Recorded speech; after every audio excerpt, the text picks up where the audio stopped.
एक अतुल्य प्रदेश की कहानी। अब मस्त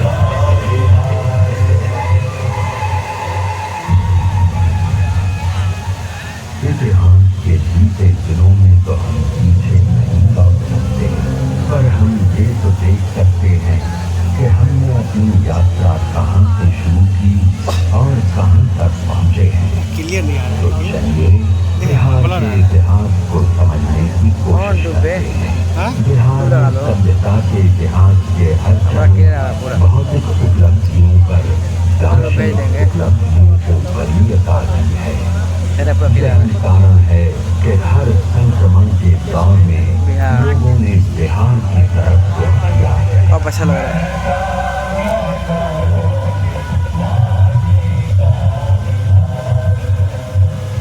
बिहार ने विश्व सभ्यता को पहला गणतंत्र तो दिया ही, विदेह राज जनक के रूप में पहला दार्शनिक राजा भी दिया।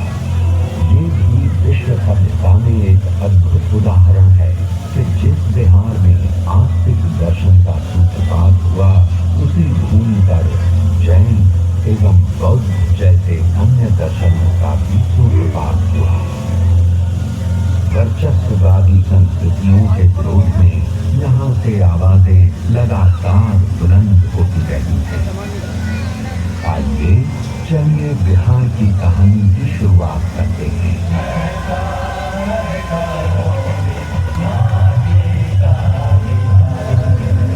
शताब्दियों पूर्व बिहार के ऋषि विश्वामित्र ने भारतीय सभ्यता और संस्कृति को तत्कालीन संकीर्ण और रूढ़ मानसिकता से ऊपर उठाकर एक नई चेतना दी। विश्वामित्र ऋग्वेद के अनेक मंत्रों के रचयिता थे। उनका आश्रम आज के बक्सर जिले में स्थित था। राम और लक्ष्मण को लेकर उत्तर बिहार में स्थित विदेश की सीता से मिलाने का काम विश्वामित्र ने ही किया। लोग जब अपने जीवन के सच, औचित्य, संवेदना और विडंबनाओं का प्रतिबिंब किसी व्यक्तित्व में पाने लगते हैं तो उससे हद तोड़कर जुड़ने लगते हैं। सीता एक ऐसा ही व्यक्तित्व लेकर पैदा हुई। सीता ने अपने व्यक्तित्व से संपूर्ण नारी को विश्वास दिया, जहाँ उसे कभी अग्नि परीक्षा नहीं देनी होगी। बिहार की कहानी को थोड़ा आगे बढ़ाते हुए महाभारत काल में आते हैं। इस काल के दो महान योद्धाओं को याद कर लेना जरूरी है। पहले मगध के जरासंध और दूसरे अंगराज कर्ण, जो कि वर्तमान भागलपुर जनपद के राजा थे। भागलपुर में कर्ण का किला पुरातात्विक धरोहर के रूप में आज भी मौजूद है। क्योंकि कर्ण किसी राजघराने के वारिस नहीं थे, इस कारण उन्हें पग पग पर अपमान का घूंट पीना पड़ा था। वो एक महान धनुर्धर होने के साथ साथ महान दानपति भी थे और इस व्रत की रक्षा में भी उन्हें जान गंवानी पड़ी।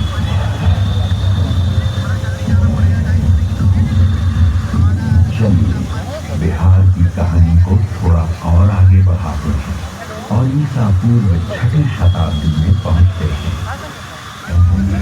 विश्व के इतिहास में ये वो दौर था जब पुरानी मान्यताओं को चुनौती दी जा रही थी।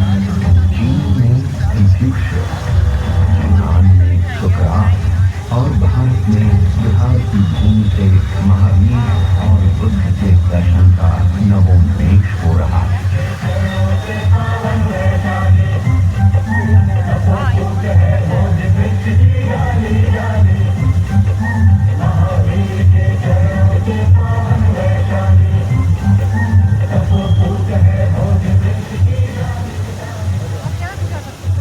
भगवान महावीर राजघराने में जन्म लेने के बावजूद बचपन से ही सांसारिक जीवन से विरक्त रहना चाहते थे।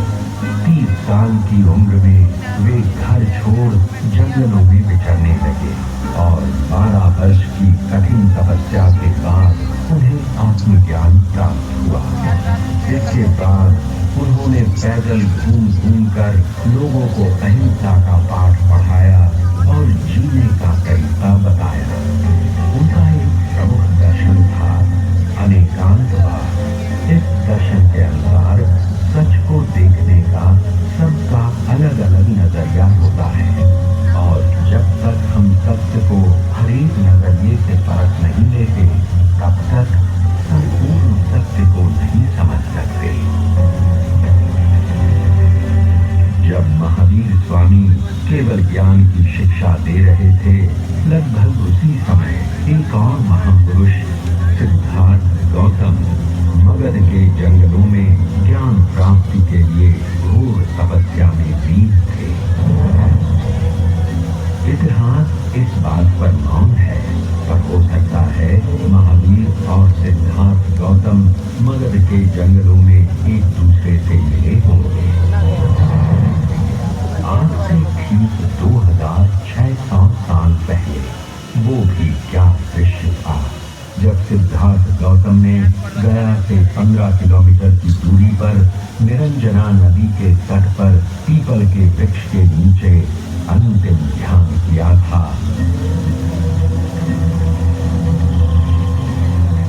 और माया के सम्राट मार ने अपने सारे दंगों को उन पर छोड़ा था और धरती उस संघर्ष की साक्षी बनी। संपूर्ण बौद्ध जगत में बोध गया कि इस जगह को यूं ही ब्रह्मांड का केंद्र नहीं माना गया है। बुद्ध ने बताया कि दो अतिवाद हैं, एक तरफ जीने का मोह और दूसरी तरफ आत्मदमन। एक है खाओ पियो और मौज करो क्योंकि कल मृत्यु है। दूसरा कहता है सारी इच्छाओं को मार डालो क्योंकि इसी के कारण पुनर्जन्म लेना पड़ेगा। उन्होंने इन दोनों रास्तों को छोड़ने को कहा। वे मध्यम मार्ग के विश्वासी थे, जो न प्रवृत्तिवाद है न निवृत्तिवाद। ब्राइटनेस कम कर देना पूरा, उस पर क्लिक करना। अब हम बात करते हैं फिगर पे क्लिक करना, राजा हाँ उसको नीचा कर। ईसा पूर्व 6वीं शताब्दी में देश छोटे छोटे जनपदों में बटा हुआ था, पर बिंबिसार के नेतृत्व में पहली बार मगध एक साम्राज्य के रूप में विकसित हुआ। जैन और बौद्ध दोनों राजा बिंबिसार को अपने करीब मानते थे। फिजिक्स वाला भी दिख रहा है साफ साफ नजर आ रहा है। वैशाली में लिच्छवियों का गणराज्य स्थापित था। वहाँ की आम्रपाली अपनी सुंदरता, नृत्य कला, गायन वादन के लिए विश्व प्रसिद्ध थी। भरपूर वैभव के बावजूद उसने बुद्ध की शिष्या बनना स्वीकार किया और अपनी संपत्ति संत को दान में दे दी।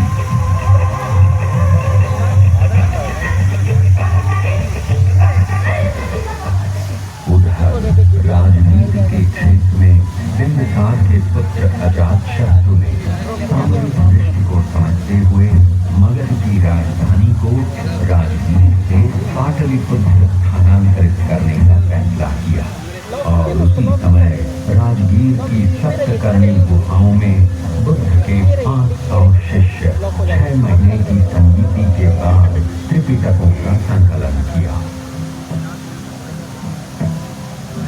बिहार की कहानी को और आगे बढ़ाते हैं और ईसा पूर्व 3वीं सदी के पाटलिपुत्र में पहुंचते हैं। अरे ये क्या, यूनान का राजदूत मेगास्थनीस यहाँ प्रवासी जीवन बिता रहा है। गंगा तट का ये शहर करीब 9 मील लंबा है और 1.5 मील चौड़ा है, जो कि तत्कालीन रोम से कम 2 गुना बड़ा है। शहर चारों ओर लकड़ी की दीवारों से घिरा है। लगभग 570 बुर्ज हैं और आने जाने के लिए 64 दरवाजे बने हुए हैं। शहर के चारों ओर सुरक्षात्मक खाई है। लोगों की जो शान और शौकत है वो संसार में कहीं भी नहीं है। शासन की बागडोर चक्रवर्ती राजा चंद्रगुप्त मौर्य के हाथ में है और उनका का मार्गदर्शन कर रहे हैं राजनीति और अर्थशास्त्र के आचार्य महापंडित चाणक्य। सिकंदर के आक्रमण को न केवल रोक लिया गया है, बल्कि उसके सेनापति सेल्यूकस निकेटर को हराकर कुरु के हार का बदला भी ले लिया गया है। खैबर से लेकर बंगाल तक शासित ये प्रदेश ही पहली बार भारत का मानचित्र बनाता है। चलिए अब बात करते हैं उस शख्स की जो किसी को संत दिखाई देता है तो किसी को सम्राट, किसी को वो मनुष्यों को परखने वाला राजनीतिज्ञ तो किसी को वो ऐसा विजेता दिखाई देता है जिसने विजय के दुष्परिणामों को देखकर युद्ध को त्याग दिया हो। कलिंग युद्ध के बाद बुद्ध धर्म अपनाने वाला ये शख्स और कोई नहीं बल्कि चक्रवर्ती राजा अशोक थे। सोचिए वो भी क्या परिवर्तन हुआ होगा जब शासन का संचालन लिखित अभिलेखों पर शुरू हुआ होगा। जहां लोग दीवारों से साम्राज्य की सुरक्षा करते हैं, उसने अपने शासन का विस्तार 84,000 स्तूप बनाकर किया। सचमुच अद्भुत थी राजा अशोक की सोच और ये कोई आश्चर्य नहीं कि आजादी के बाद राष्ट्रीय ध्वज में अशोक के धर्म चक्र को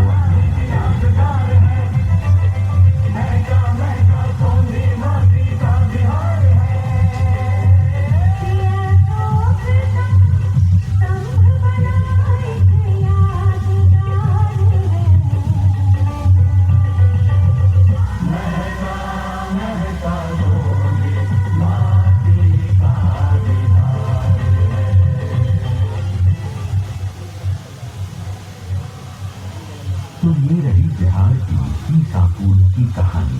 अब हम चलते हैं प्रथम शताब्दी के उस काल में जब वाल्मीकि रामायण का पुनर्गान और महाभारत का पुनर्पाठ हो रहा था।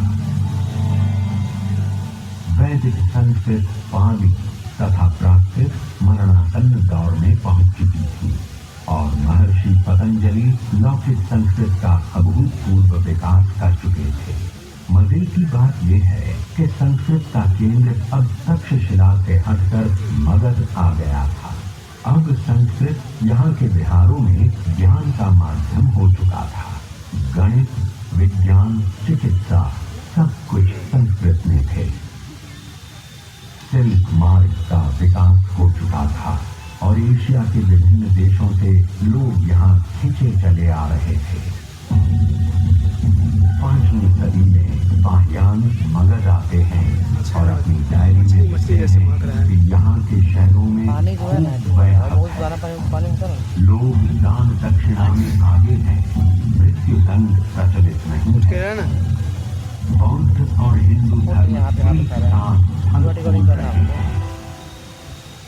और अब बात करते हैं पाटलिपुत्र से 30 किलोमीटर की दूरी पर अवस्थित उस जगह की जिसे आज तरीगना कहते हैं। 5वीं सदी में खगोल एवं गणित के प्रकांड पंडित आर्यभट्ट तारों को गिन रहे हैं। सूर्य ग्रहण और चंद्र ग्रहण की बुद्धि सुलझा रही है। पृथ्वी के अपनी धुरी पर घूमने की घोषणा कर रहे हैं और उसकी परिधि नाप रहे हैं। अब राहु केतु के चांद सूरज ग्रसने की बात झूठ सिद्ध हो रही है। और अब बात करते हैं एक और भट्ट की। सोन नदी के तट पर बालुका राशि में खेलता बाण भट्ट संस्कृत साहित्य का महान नाटककार, गद्यकार, हर्षवर्धन के दरबार का महिमानित बना हुआ है। हम ऐसे कैसे करें? 7वीं सदी का दृश्य देखें। चीन से कोई इंसान पानी की पहाड़ियों को पार कर हिंदू कुश को लांग कर सप्त सिंधु हस्तिनापुर कन्नौज होते हुए नालंदा की ओर चले आ रहे हैं। और जब वे नालंदा पहुंचते हैं तो द्वारपाल उनसे कुछ मुश्किल सवाल कर हो गया, आप ठीक रहने देना। में से 2 या 3 को ही प्रवेश होता है। सोचिए, जब द्वारपाल इतने विद्वान होते थे तो उन्हें पढ़ाने वाले कितने उद्भट विद्वान होते होंगे। नालंदा का विकास अकेला नहीं हो रहा था, उसके साथ साथ विक्रमशिला, उद्दंतपुरी, तेल्हाड़ा जैसे अनेक विहार फल फूल रहे थे। महाबोधि मंदिर बन चुका था, केसरिया स्तूप का भी निर्माण हो चुका था। जगह जगह भव्य मंदिरों, विहारों और चैत्यों का निर्माण हो रहा था।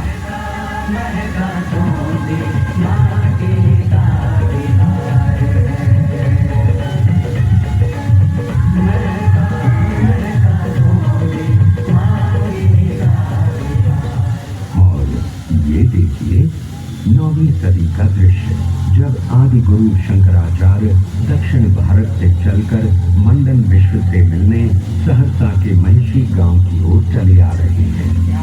लोगों को क्या आनंद आया होगा जब सन्यास और गार्हस्थ्य धर्म के द्वंद्व पर इन दोनों विद्वानों के बीच कई दिनों तक बहस चली होगी। और इस शास्त्रार्थ की निर्णायक भूमिका कोई और नहीं बल्कि मंडन मिश्र की पत्नी भारती निभा रही थी।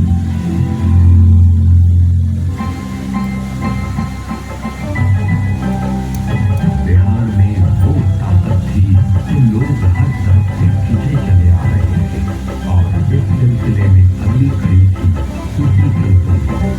बिहारों का स्थान अब दरगाह आसपास ले रहे थे।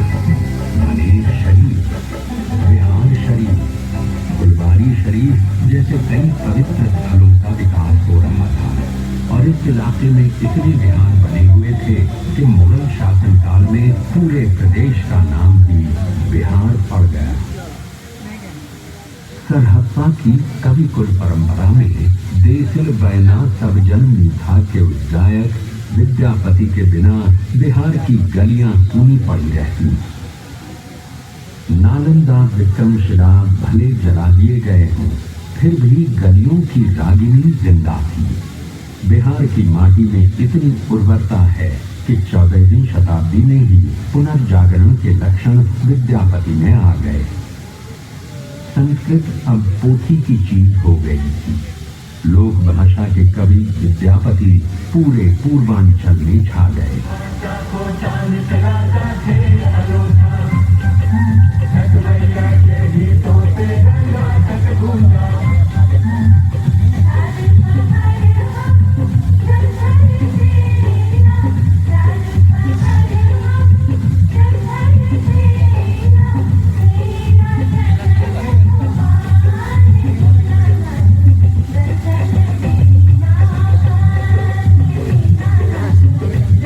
छठ पूजा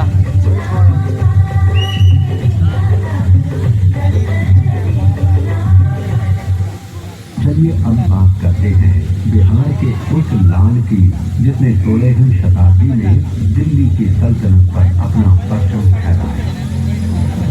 वो न केवल युद्ध कौशल में महारत हासिल किए हुए था बल्कि उससे भी ज्यादा कुशल शासन प्रबंधन था। उसकी सुदृढ़ शासन व्यवस्था का लाभ न केवल हुमायूं और अकबर को मिला बल्कि अंग्रेज शासन को भी मिला। ढाका से पेशावर तक की सड़क, रोहतास का फिल्म बनाना है, पंजाब में झेलम का किला, दिल्ली का किला, पटना का किला, सभी उसके अवदान हैं। ये कोई और नहीं पर शेर शाह सूरी थे। उसने देश में पहली बार चांदी से बने मानक रुपयों को चलाया और ये रुपए बाद में चलकर भारतीय उपमहाद्वीप के देशों की आधिकारिक मुद्रा बने।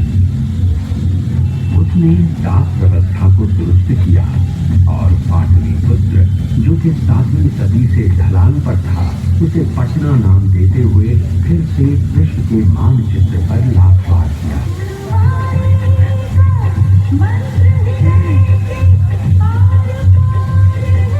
पटना में जन्मे गुरु गोविंद सिंह उस वक्त पटने में ही सूफी संत बीखन आते हैं और उनके नाम आज भी बिस्सा पहाड़ी मोहल्ला है।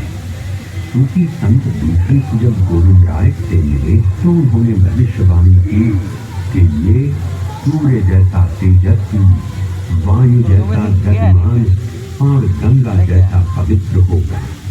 और गोविंद राय ने बचपन में ही मगध के इतिहास का संपूर्ण व्यक्तित्व धारण कर लिया।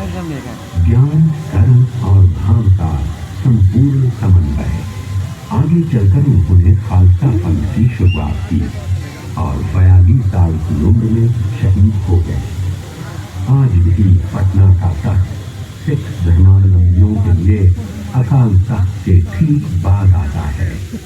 इसके बाद बात करते हैं 18वीं सदी के अंतिम दिनों की, जब बिहार में एक ओर यूरोप के व्यापारी अपनी फैक्ट्रियां लगा रहे थे तो दूसरी ओर मुगलों का ठाट बाट बरकरार था।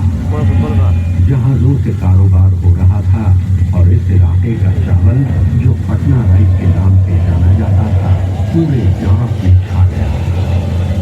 इसके बाद भारत में अंग्रेज राज स्थापित होने लगा है और अंग्रेजों के खिलाफ लोहा लेने में बिहार के लोगों का योगदान सर्वोपरि है। इसकी शुरुआत करते हैं तिलका मांझी से, जिन्होंने 1780 की जाति के बीच भागलपुर के जंगलों में अंग्रेजों की नाक में दम कर दिया था। 13 जनवरी 1781 को अंग्रेजों ने उन्हें भागलपुर में फांसी पर चढ़ा दिया और 1857 में बाबू कुंवर सिंह ने अंग्रेजों के विरुद्ध छापामार युद्ध करते हुए 80 वर्ष की उम्र में जिस रण कौशल, शौर्य, नेतृत्व और धैर्य का परिचय दिया वो बिहार के इतिहास की विरासत है। वे बिहार के लोकमानस में महानतम वीर सेनानी हैं। बाबू कुंवर सिंह की मौत के बाद शुरू हुआ बिहार का शोषण। एक तरफ जमींदारी प्रथा, दूसरी ओर सामंती व्यवस्था और तीसरी